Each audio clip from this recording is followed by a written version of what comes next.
इस बयान के बाद मेन स्ट्रीम मीडिया में भूचाल। देश की असल मीडिया कौन, मेन स्ट्रीम मीडिया या सोशल मीडिया? बहुत बड़ी खबर। वेलकम दोस्तों, जन 24 न्यूज टाइम चैनल एवं न्यूज एजेंसी की दुनिया में आप सभी का स्वागत है। सच दिखाने की साहस, बोल की लब, आजाद है तेरे। देखिए खास खबर अफसर अली के साथ। इस बार चुनाव में जनता पीएम मोदी की बात सुनने के लिए तैयार नहीं थी। दिग्गज नेता सुप्रिया ने कहा, देश की जनता इस बार पीएम मोदी की बात सुनने के लिए तैयार नहीं।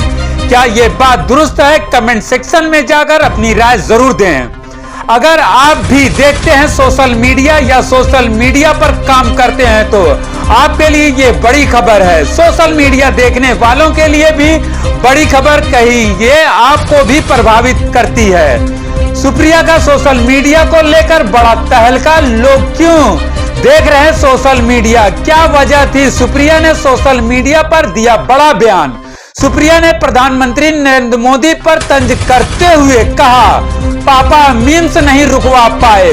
आज के दौर में लोग सोशल मीडिया को ज्यादा देखते हैं। इसी को लेकर कांग्रेस पार्टी की सुप्रिया ने सोशल मीडिया की सराहना की। आपको बताते चले, सोशल मीडिया प्लेटफॉर्म पर काम करने वाले जनता के असल मुद्दों को उठाते हैं और जन जन तक जाकर जनता के मुद्दे पर कार्य किया है। जैसा कि आपने देखा भी है कि इस पूरे चुनाव में सोशल मीडिया के लोग जमीनी मुद्दा उठा रहे थे। भ्रष्टाचार, महंगाई, बेरोजगारी जैसे मुद्दों को वो लगातार अपने प्लेटफॉर्म पर उठाते रहे और जनता सोशल मीडिया को देख रही थी, असल मीडिया मानती है। और यही कारण है कि सोशल मीडिया को लोगों ने ज्यादा देखा। इसी को लेकर सुप्रिया श्रीनेत ने क्या कहा, देखिए ये पूरा वीडियो। पापा ने वॉर तो रुकवा दी, मीम नहीं रुकवा पाए इस चुनाव में। ये असलियत है सोशल मीडिया की। और मैं कुछ आंकड़ों से बात कर देती हूँ। आंकड़े मुझे बेहद पसंद है और आंकड़े कभी झुठलाए नहीं जाते। ये पब्लिकली अवेलेबल डेटा है। आप में से कोई भी चाहिए हमारे स्टैट्स को या थर्ड पार्टी टूल को यूज करके बीजेपी के स्टैटिस्टिक्स को देख लीजिएगा। और ये दिखाता है कि लोग क्या सुन रहे थे इस चुनाव में, लोग क्या सुनना चाहते थे, लोग किसकी बात सुन रहे थे, लोग किन मुद्दों से प्रभावित हो रहे थे, लोगों का ध्यान किसने आकर्षित किया हुआ था। मैं आपको पहले डेटा देती हूं यूट्यूब का, क्योंकि मेरा मानना है और तमाम लोगों का भी मानना है कि सोशल मीडिया के जितने भी प्लेटफॉर्म्स थे उसमें सबसे जरूरी प्लेटफॉर्म इस बार यूट्यूब था, क्योंकि वीडियो की बहुत खपत थी और यूट्यूब जिस तरह से गूगल लोडेड आता है बहुत ज्यादा प्रचलित था। यूट्यूब पर मार्च से मई के बीच में, और मैं 16 मार्च के डेटा से बात करी क्योंकि जिस दिन चुनाव अनाउंस हुआ था उससे 30 मई तक का डेटा है, 613 मिलियन व्यू कांग्रेस पार्टी के थे, 150 मिलियन व्यू भाजपा के थे। तो कहीं ना कहीं YouTube पर भी लोग हमारी बात सुन रहे थे, हमारे नेताओं को सुन रहे थे, हमारी रैलियों को सुन रहे थे, हमारी प्रेस कॉन्फ्रेंस को सुन रहे थे। इसमें एक बड़ा इंटरेस्टिंग डेटा यह है, और YouTube का डेटा देने के पहले मैं एक और डेटा दे देती हूं, इंस्टाग्राम का डेटा। इंस्टाग्राम को बड़ा यूथ फ्रेंडली माना जाता है, ज्यादातर यूजर्स जो होते हैं वो यंग होते हैं। इंस्टाग्राम पे हमारी एवरेज लाइक 1,21,000, बीजेपी की एवरेज लाइक 26,945। ये दिखाता है आपको कि डेली फॉलोअर जब हमारे 33,000 बढ़ रहे थे तो बीजेपी के 5,300 बढ़ रहे थे। तो कहीं ना कहीं जो युवा देश है, जो यंग है, जो इस चुनाव का निर्धारण करेंगे, जो निर्णय करेंगे कि सरकार किसकी बनेगी, वो कांग्रेस की बात सुन रहा था, कांग्रेस के नेताओं की बात सुन रहा था, कांग्रेस का नैरेटिव सुन रहा था, कांग्रेस के उठाए मुद्दों की बात सुन रहा था। और यही नहीं, YouTube पर भी जो 53% हमारे यूजर्स हैं वो 34 वर्ष से आयु में कम है। हमने करीब 350 से ज्यादा रैली, प्रेस कॉन्फ्रेंसेस और स्पेशल इवेंट्स लाइव किए। हमारे इंप्रेशंस ट्विटर पे जबरदस्त उसमें बढ़त हुई। एवरेज लाइक हमारे ट्विटर पे बीजेपी से कई गुना ज्यादा है। यही स्टोरी फेसबुक की है, यही स्टोरी यूट्यूब की है, यही स्टोरी इंस्टाग्राम की है। लेकिन ये स्टोरी क्यों है?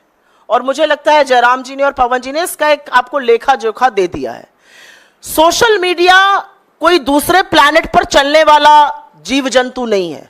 सोशल मीडिया पॉलिटिक्स में, आज की पॉलिटिक्स में रियल पॉलिटिक्स जो ग्राउंड पर हो रही है, जो कार्यकर्ता कर रहा है और जो सोशल मीडिया का वॉरियर कर रहा है, वो एक तरह से पैरेलल एक दूसरे के पूरक होकर चल रहे हैं। और इसीलिए क्योंकि हम मुद्दों पर अड़े रहे, क्योंकि कांग्रेस के प्लेटफॉर्म्स पर लोगों को अपने मतलब की बात, अपना रोजगार, अपनी महंगाई कम, अपनी गरीबी, अपनी गिनती की बात सुनाई दे रही थी, इसलिए लोग हमसे ज्यादा एंगेज हुए। हमने ज्यादा एंगेजिंग कंटेंट बनाया, हमारा कंटेंट ज्यादा फ्रेश था, हमारा कंटेंट यूनिक था। हमने गुब्बारे दिखाए जिसको आप एक उंगली से फोड़ सकते थे। हमने महिलाएं दिखाई जिन्होंने कहा कि दिन भर व्हाट्सएप पढ़ पढ़ के जिस सरकार को बनाया है उसको हटाना है। और ये पूरा कुछ करने में हमने सरकार को कटघरे में खड़ा किया, मीडिया ने भी, हमारे मीडिया विभाग ने भी खड़ा किया, हमने भी खड़ा किया। हमने कटु आलोचना करी, हमने तीखे प्रहार किए, लेकिन हमने एक बार भी राजनीति की शुचिता और मर्यादा को नहीं लांघा। और उसका परिणाम है कि लोगों ने दिल खोलकर हमारा कंटेंट देखा, उसको सराहा, उसका एंगेजमेंट ज्यादा था और यह दिख रहा था आपको पूरी तरह से। एक बड़ी विचित्र बात थी, अगर आप कांग्रेस के किसी भी सोशल मीडिया प्लेटफॉर्म पर जाते, कांग्रेस के किसी नेता के प्लेटफॉर्म पर जाते, पवन जी पर जाते, मुझ पर जाते, जयराम जी पर जाते, राहुल जी के पे भी जाते, तो वहां पर आपको आम जनता की आवाज जरूर दिख रही थी। 4-5 दिन के कंटेंट हम आम जनता की आवाज लगाते थे। बीजेपी के पूरे सोशल मीडिया से, उनकी पूरी स्ट्रैटेजी से आम आदमी की आवाज पूरी तरह से गायब है। वही पेड एक्टर, वही इक्के दुक्के लोग और वही विभत्स बेवकूफी के ऐड। बीजेपी ने कहीं पर इस देश को बेवकूफ समझने की गलती की। इसलिए गलती अगर ये ना करते तो वो 2014 का जो कैंपेन था वो 2024 में रिपीट नहीं करते। कोई फ्रेशनेस नहीं, आपने एक एक्टर हायर कर लिया, उसको किसी राजनेता जैसा लगा दिया, उससे बेवकूफी के बयान आप कहलवाते जा रहे हैं। ये बहुत बोर हो चुकी है जनता। एंगेजमेंट दिखाता है कि जनता क्या सराह रही है और क्या नहीं। ऐसे भी दिन हमने देखे जब गृह मंत्री को 4 लोग सुन रहे थे, मोदी जी को 400 लोग बीजेपी के प्लेटफॉर्म पर सुन रहे थे और 4-4 लाख से 40 लाख लोग हमारे नेताओं को यूट्यूब प्लेटफॉर्म्स पे सुन रहे थे। हमने रियल टाइम फैक्ट चेक किया, बखिया उधेड़ी, कलई खोली बीजेपी के और मोदी जी के हर झूठ की। लेकिन हां, मैं यहां पर पूरी तरह से धन्यवाद, साधुवाद देना चाहती हूं अपनी लीडरशिप का।